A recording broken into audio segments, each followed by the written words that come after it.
Alright guys, welcome back to Strong Successful Mail. So for today, I'm going to go over an email that was sent from a subscriber.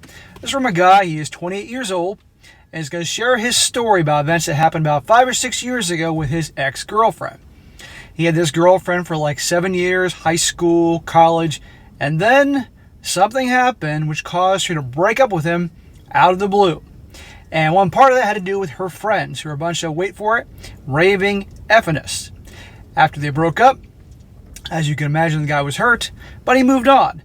But she also moved on to many other dudes. I'm talking hundreds. Riding the carousel, all that. And then years later, guess what? Turns out a lot of guys aren't interested anymore, and she is now back for this guy.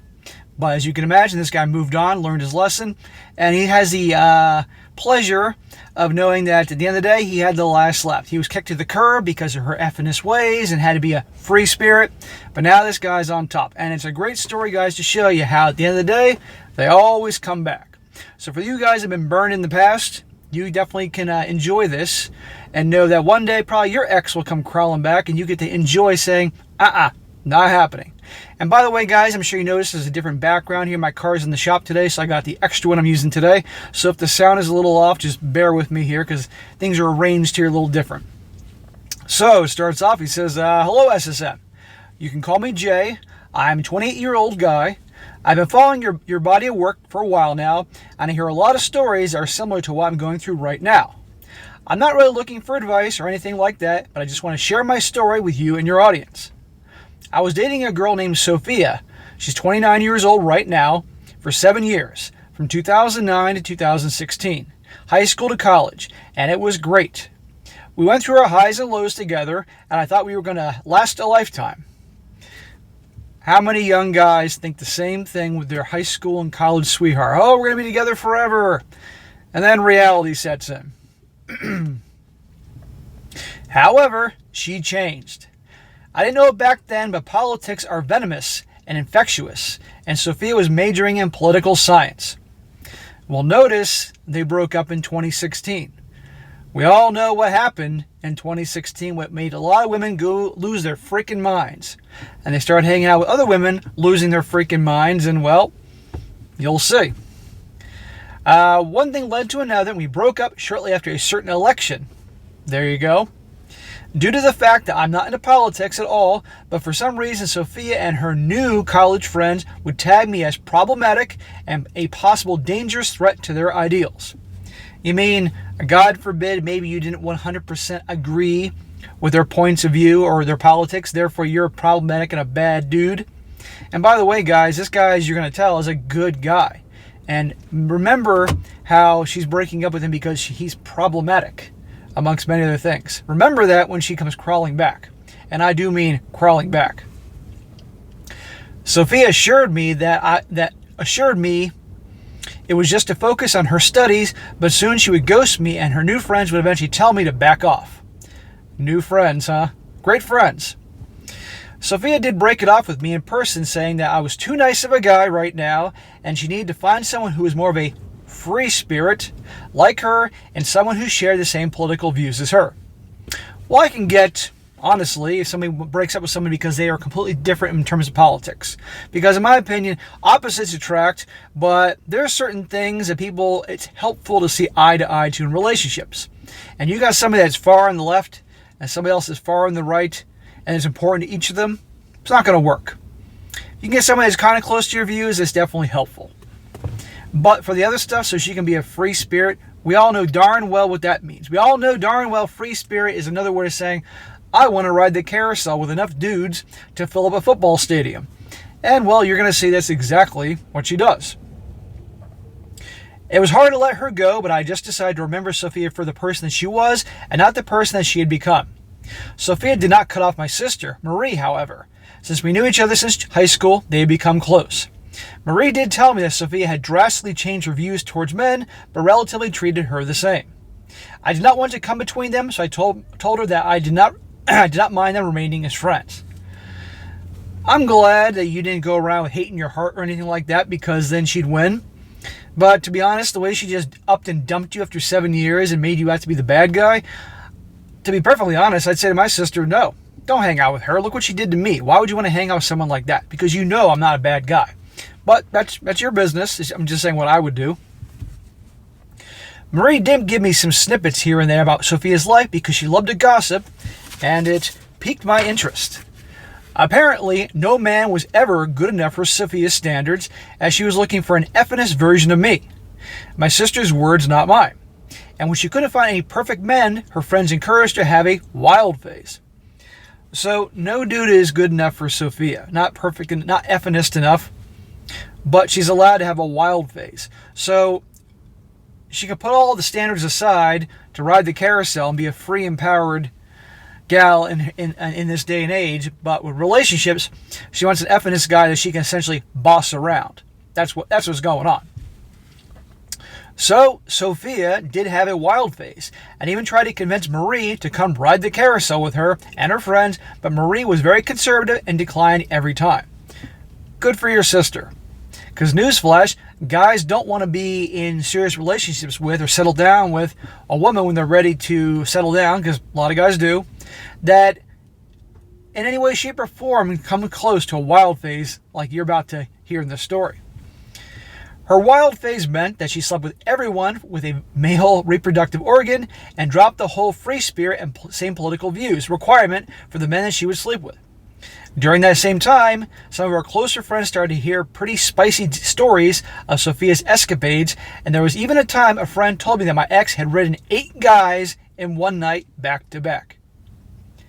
8 dudes back to back. Please tell me she stopped to freshen up, maybe take a shower after 4 dudes, wipe down there, I don't know, have some mints. 8 dudes. Here we are with being free and empowered, right? Good job, feminist movement. This is what you've molded the gals to be nowadays. And you wonder why guys don't want to settle down and get married or have issue with a lot of their past, right? 8 dudes. I know it may seem like I know a lot about Sophia and her actions, but all the information I'm writing about right now is a culmination of tidbits of gossip that I've gotten throughout the years leading to now. I still see Sophia around sometimes, but we never really talked and just say hi or hello when we bump into each other. In essence, I guess we were like old friends who just lost touch. Yeah, well, I'd have nothing to do with her, but that's me. That is until last week. A close friend of ours invited us to their wedding. At this point, I've been to some parties and occasionally have seen Sophia, and we just kind of act like acquaintances who would just shrug off the last 7-year relationship if ever someone brought it up. But on the actual day, she acted differently. I could feel there was a disturbance in the force. I just didn't know what was going on at the time. Until she asked to sit beside me and actively spoke to me as if we were best friends during the whole wedding. Oh no. You can be cordial, civil when you're out, when you're at parties and gatherings with other people, but to actually sit next to you at the wedding and be your BFF all of a sudden, I don't think so. You threw me away like a piece of garbage. You completely dishonored our memory, and the way you're acting, I don't want to hang out with you. Not a chance in hell. But as you're going to say, this guy is a nice guy. Good guy. A little too nice in my opinion in terms of how he's with her, but we wouldn't have this story otherwise, so be it. So they sit next to each other during the wedding. We even got our pictures taken together at a couples booth. I thought that Sophia wanted to bury the hatchet or try to become friends again. Bro, as I'm sure you figured this out by now, you can't be friends with your ex, especially one that you're with for 7 years, and especially one that treated you in that manner. However, my spidey sense really went off when one of our college friends, yes, one of the same ones who told me to back off from her years ago, told us that we would look like a great couple and how we should get married already. I'm a quiet guy, so I just excused myself and found another group to hang out with until the reception was done. Then Sophia approached me asking if we could chat before I left the party. No good can come from this. And her friends talking about getting married. About you two ought to get married. You can read between the lines here, guys, what's going on. She's getting close to 30 years old. And we all know what happens when women turn 30. They freak out because they realize their time in their prime is coming to an end. Not saying you can't have good-looking girls in their 30s, don't get me wrong, but it's not the same as the prime years in the teens and 20s. And they're afraid of 30 because society, says they better be married by 30, or at least on the way to the altar, or they're these big fat losers. And that's interesting that feminism hasn't shaken that all too much yet. So now she's looking for a sure thing, because her perception of this guy is the same guy that he always was, so of course he'll take me back. I reluctantly agreed to talk to her, since her and her hippopotamus-looking college friends were blocking the exit as if they were waiting for me. We spoke in the parking lot alone, and she basically broke down in tears, asking why we never tried again. What do you mean, why do we never try again? You dumped me. After 7 years together when I was good to you, you threw me away like a piece of garbage so you can go F every dude in town, and now you're saying, why did we never get back together? Oh, hell no. This guy's self-respect. This guy moved on. And which I respect is that he didn't have a whole lot of anger or hatred in his heart towards her. He just moved on, which is great. I was confused by this, and she said that she always had me in her heart, and that it hurt when I would act as if we didn't love each other for 7 years. Let's not forget how we ended because of you, young lady. You're the one that ended it, but see the twisting it around? It's not me that did anything wrong. You're the one that broke it off.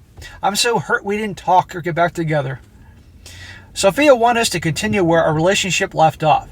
She told me that our 5-year break from 2017 to 2022 made her realize and appreciate the way that I had treated her.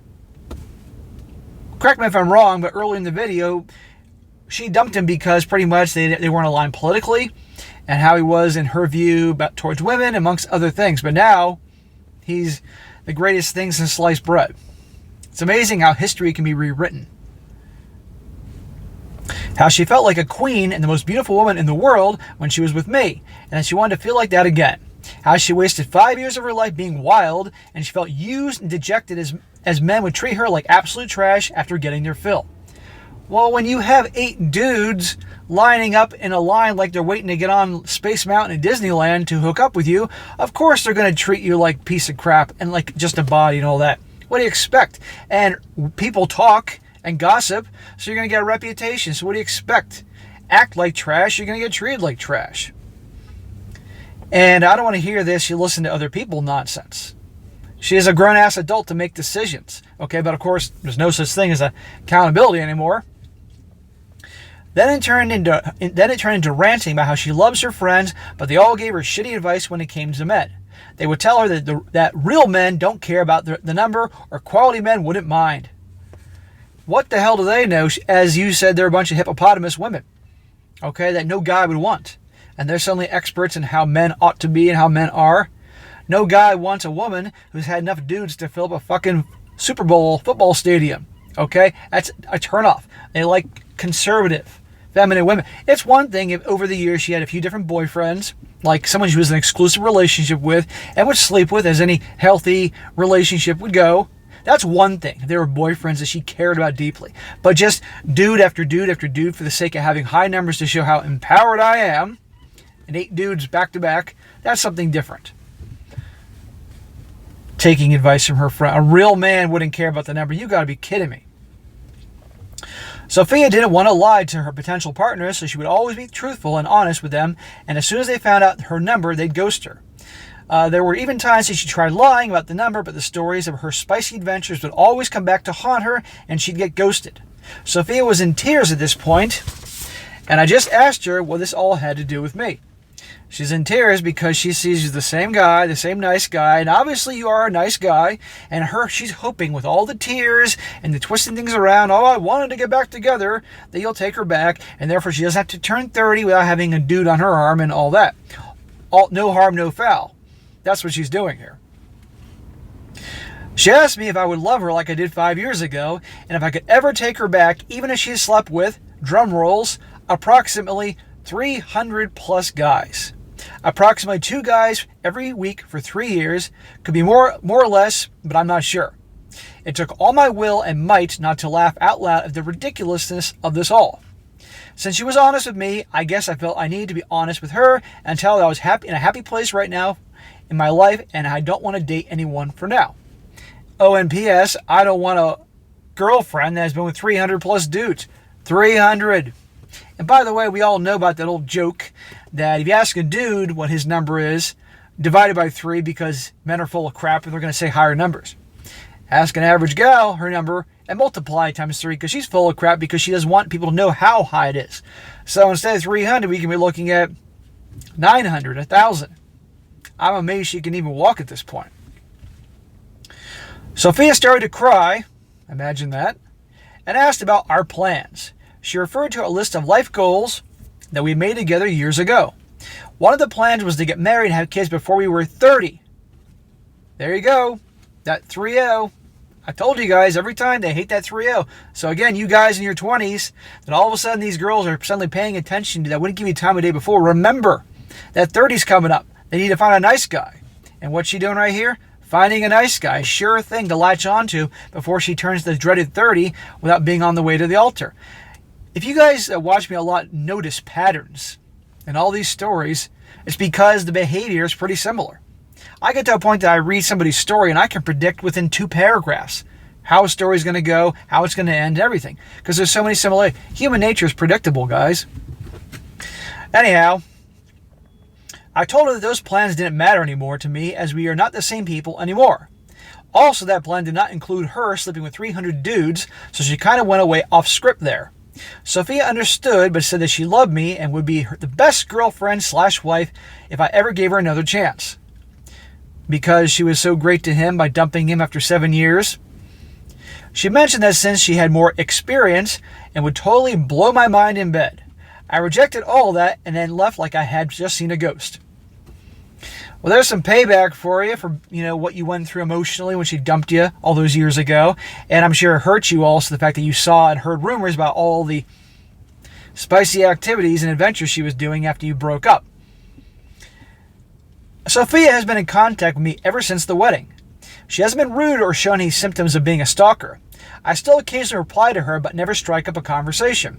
Marie, my sister, who is probably the gossip master at this point, however, tells me a different story. Sophia hasn't talked to Marie in quite a while, but ever since the wedding, Sophia has been talking about me nonstop. Apparently all her college friends now view me in a more positive light. Not sure why though, but are baffled on why I haven't jumped on the chance to get back together with Sophia yet. They're baffled because their perception of you, brother, is that you're the same dude as you were before. And they pretty much figured, well, she couldn't find somebody else, she could always go back to you. And I'm sure you're awesome and everything, but that's what's going on. Well, it doesn't work out. I can always go back to this dude because, he was such a nice guy and blah, blah, blah, blah, blah. And therefore she doesn't have to get to 30 without a dude being on the way to the altar. That's what's going on. End of story. If this was 5 years ago, you wouldn't hear from her. But now she's 29, as you said, and she's nervous. Marie expected that they believe that since Sophia is a double... Listen to this. This is one of the best parts. Marie, the sister, explained that they believe that since Sophia is a double degree high earner, it automatically means that she deserves the top 1% of guys. I'm not sure if they categorize me as being in the top 1%, but I am fit and I do have a junior executive position in my current company. In no way will I ever take back Sophia. I've come to terms with that a long time ago that Sophia that I knew and loved is gone, and in her place is a shell of a woman with a high body count. Also, I'm happy right now just browsing Tinder and Bumble and having fun. Good, brother. Thank the Lord you didn't fall for her BS. You are 28 years old. You got your whole life ahead of you. I want you to keep doing what you're doing. You're doing great. Doing well for yourself. You have your job you obviously like. I want you to keep being on your grind, moving up in the company, saving money, investing money, building wealth. Keep yourself in shape, hang out with your friends, keep educating yourself, being on your grind. And that being on your grind will help you have the life, the comfortable or maybe even rich life that you may want to have one day. And if the time comes that you want to move things forward, okay, you'll be all the wiser because of your experiences and what you learn in this channel. But getting together with her because she thinks because she has a double degrees and she's a top high earner, that she feels entitled to the top 1% of guys. Newsflash, she can make $10 million a year, have 19 different degrees, and it's not going to make her sexy and attractive to a man. Okay? What makes men attracted to women is that they're feminine, that they're girly, they're fun to be around. They haven't embraced this F and this BS. They're pretty, they take care of themselves, etc. It doesn't make a difference, all the things. But you see, what she sees as an attractive quality, and these types do, is what they want in guys. status, education, money. Guys are not attracted like that. It's the same way that a guy may think, well, if I go to the gym and I work hard and have a six-pack and look great, that means I can get any woman I want. And don't get me wrong, you can get a lot that way temporarily. But if you have a great body and you got a six-pack and you work out at the gym and you live with your mom and dad and you're 35 years old and you have no job, or you have a shitty job and no money and no car, you're not going to get anybody to take you that seriously. And so guys think, because I'm attracted to a woman by her looks, therefore if I work out and take care of myself, it's the same thing with them, thinking that they get a guy, if they're a top earner and lots of degrees and have status, that men will be attracted to them. Doesn't work that way. Anyhow, he says, Marie tells me that Sophia hasn't given up on me yet and will probably try to win me back. But not to worry, because she will warn me if she finds anything out. But yeah, for now, this is where I'm at. Life's been good, and even though I had different plans earlier in life, I guess things change when you get older. I still do want kids, and I still am a relationship guy, but I just can't see myself giving up on the single life right now. Brother, you're 28. There's no rush. None. I tell you guys, don't even consider getting married till you're 30 years old or very late 20s if you want to go down that path. And if you're a relationship guy, which guess what I can tell you are, brother, and there's nothing wrong with that, you can go into it with this knowledge that you've gained through your life experience. Take the bad experience as a learning experience, and all the things you learn on my channel and other channels like mine, to become the type of guy, you're a good guy, but you've learned all these things. You put yourself first. You don't put the woman on the pedestal. You check her when there's BS. You're a leader. You make her comfortable enough to see you as a leader, and therefore she'll behave and she'll be feminine around you. Because if a guy's a leader and he's masculine, and he checks her and doesn't take her BS, doesn't put her on the pedestal, she'll feel comfortable enough that she'll be feminine with him, and he'll take the lead. That's what they want. So you have these qualities that are good to have, but you're not a jerk, you're not a chatter tyrone a-hole, and there you go. The happy medium. But that takes a long time to do that, and with all the knowledge you gain here. If indeed you want to do relationships a lot down the road. But there is no freaking rush. None. The ones that have to rush are the women. Guys don't have to rush. You can wait till you're 45 years old, dude, and settle down, then have kids. It doesn't fucking matter. As the saying goes, men age like Sean Connery, and women age like Sean Connery. You got it. You're fine. Take your time. It also feels kind of nice, as if some sort of weird way the universe has given me some sort of retribution for getting dumped in college by having my ex be miserable right now. Yeah, I'm sure that feels good, whether you want to admit it or not. I hope that you read this, as my story opens up a discussion for not only men focusing on their grind and what to do after women leave them, but also a deep dive into what happens when a woman enters her wild phase. My discussions with Marie and Sophia both gave me information that riding the carousel is something akin to an addiction. How short-term it will give you happiness or a rush of emotions, but will ruin you long-term. Sophia seems very anxious when discussing her high body number and is miserable that she is single. That's her fault. It's her fault. She made her bed and she lied in it. Many freaking times. However, she's in denial because probably 5 years of brainwashing from her friends. Anyway, thank you for your time, SSM. If Sophia does try to contact me, I will send you an update. Have a blessed day. Yes, brother, please send us your updates. Gentlemen, all you guys are enjoying this video, tell our brother here to please send updates, because it ain't over. I'm telling you right now, because you're her last hope. In her mind, you're the same old guy, and she's going to keep trying and trying to win you. So please do email us your updates on how she's trying to win you and the lengths that she goes to try to convince you how much of a catch she is, amongst many other things. I'd love to hear it. I'd be happy for an update and a final update and a final update, and you all get the joke on that. So yeah, by all means, send it. So bro, great story. I'm glad you got a little retribution here. But this is how it works, guys. I tell you again, they break up with you, they're going to come back. They're going to come back down the road for two reasons. A, they're running out of options, or B, you've changed in a way that you've grown as a man, you've improved yourself and all that, and now they view you in a different way, and they want a second chance. But not happening. Amongst many other lessons in this story that I think was a pretty good one. All right, guys, that is it for today. Be sure to comment down below. Let me know what you think about this. Let this guy know. Again, if you want updates, tell him. You tell the brothers here about updates, and they will send more. Trust me. And be sure to like the video, share with your friends, and subscribe. And I'll catch you next time.